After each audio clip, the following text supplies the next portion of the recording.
और बात करते हैं प्रधानमंत्री के मन की बात की। प्रधानमंत्री नरेंद्र मोदी ने आज आकाशवाणी पर अपने लोकप्रिय कार्यक्रम मन की बात के जरिए देशवासियों से अपने विचार साझा किए। ये मन की बात कार्यक्रम का 15वां संस्करण और इस साल का आखिरी संस्करण था। आइए देखते हैं प्रधानमंत्री के संबोधन की क्या क्या खास बातें रहीं।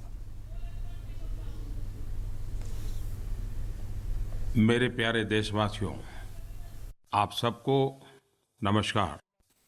सरकार 16 जनवरी 2016 को startup India, stand up India योजना की शुरुआत करेगी।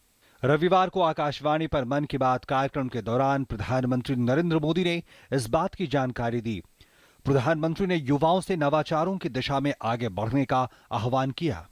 Startup India, stand up India युवा पीढ़ी के लिए एक बहुत बड़ा अवसर लेके आई है। मेरे नौजवान साथियों, 16 जनवरी को भारत सरकार startup India, stand up India उसका पूरा एक्शन प्लान लॉन्च करने वाली है।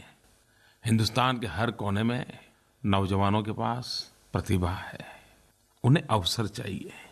ये startup India, stand up India कुछ शहरों में सीमित नहीं रहना चाहिए, हिंदुस्तान के हर कोने में फैलना चाहिए।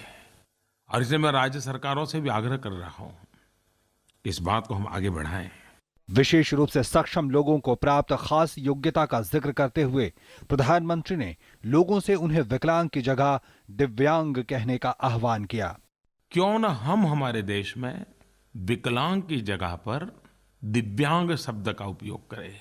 ये वो लोग हैं जिनके पास वो ऐसा एक अंग है या एक से अधिक ऐसे अंग हैं जिसमें दिव्यता है, दिव्य शक्ति का संचार है, जो हम सामान्य शरीर वालों के पास नहीं है। मुझे ये शब्द बहुत अच्छा लग रहा है। क्या मेरे देशवासी, हम आदतन विकलांग की जगह पर दिव्यांग शब्द को प्रचलित कर सकते हैं क्या? प्रधानमंत्री ने 12 जनवरी 2016 को स्वामी विवेकानंद की जयंती पर देश के युवाओं से सुझाव भी मांगे। पीएम मोदी ने बताया कि स्वामी विवेकानंद की जयंती के उपलक्ष्य में रायपुर में 12 से 16 जनवरी तक राष्ट्रीय युवा महोत्सव का आयोजन किया जा रहा है। 1995 से 12 जनवरी स्वामी विवेकानंद जयंती को एक नेशनल यूथ फेस्टिवल के रूप में मनाया जाता है। इस वर्ष यह 12 जनवरी से 16 जनवरी तक छत्तीसगढ़ के रायपुर में होने वाला है। संसद के शीतकालीन सत्र के दौरान संविधान पर हुई चर्चा की सराहना करते हुए प्रधानमंत्री ने कहा कि संविधान अधिकारों के साथ साथ कर्तव्यों पर भी बल देता है। गौरतलब है कि इस बार का गणतंत्र दिवस समारोह ऐसे मौके पर है जब राष्ट्र संविधान निर्माता डॉक्टर भीमराव अंबेडकर की 125वीं जयंती समारोह मना रहा है। हमारा संविधान हमें बहुत अधिकार देता है और अधिकारों की चर्चा सहज रूप से होती है और होनी भी चाहिए, उसका भी उतना ही महात्मा है। लेकिन संविधान कर्तव्य पर भी बल देता है। लेकिन देखा यह गया है कि कर्तव्य की चर्चा बहुत कम होती है। जब इस वर्ष हम बाबा साहब आम्बेडकर की 125वीं जयंती मना रहे हैं, तो क्या हम 26 जनवरी को निमित्त बना करके स्कूलों में, कॉलेजेज में, अपने गांवों में, अपने शहर में, भिन्न भिन्न सोसाइटीज में, संगठनों में कर्तव्य इसी विषय पर निबंध स्पर्धा, काव्य स्पर्धा, वक्तृत्व स्पर्धा ये कर सकते हैं क्या? अगर 125 करोड़ देशवासी कर्तव्य भाव से एक के बाद एक कदम उठाते चले जाएं, तो कितना बड़ा इतिहास बन सकता है।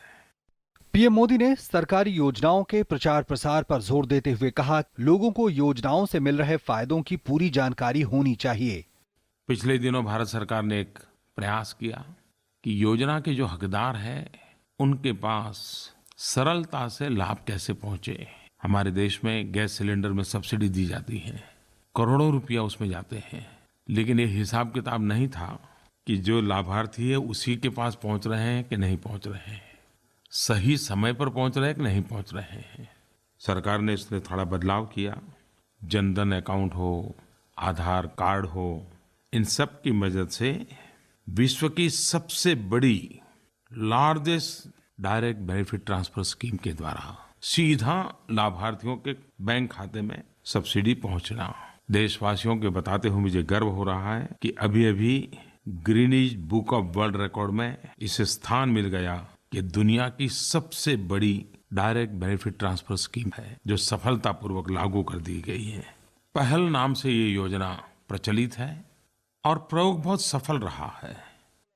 बगैर मेहनताना लिए 100 से ज्यादा शौचालयों का निर्माण करने वाले मध्य प्रदेश के कारीगर दिलीप सिंह मालविया की प्रशंसा करते हुए प्रधानमंत्री ने कहा कि देश को ऐसे नागरिकों पर गर्व है।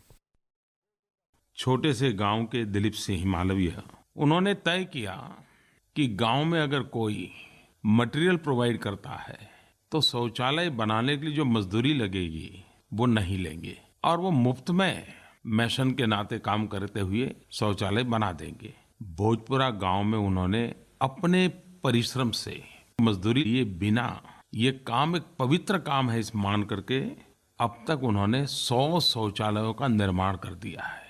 मैं दिलीप सिंह मालविया को हृदय से बहुत बहुत बधाई देता हूं, अभिनंदन देता हूं। प्रधानमंत्री ने 26 जनवरी के अवसर पर देशवासियों से महापुरुषों की प्रतिमाएं और उसके आसपास के परिसर को स्वच्छ रखने का आह्वान किया। प्रधानमंत्री ने देशवासियों को नववर्ष 2016 की शुभकामनाएं भी दी। Bureau report, DD news.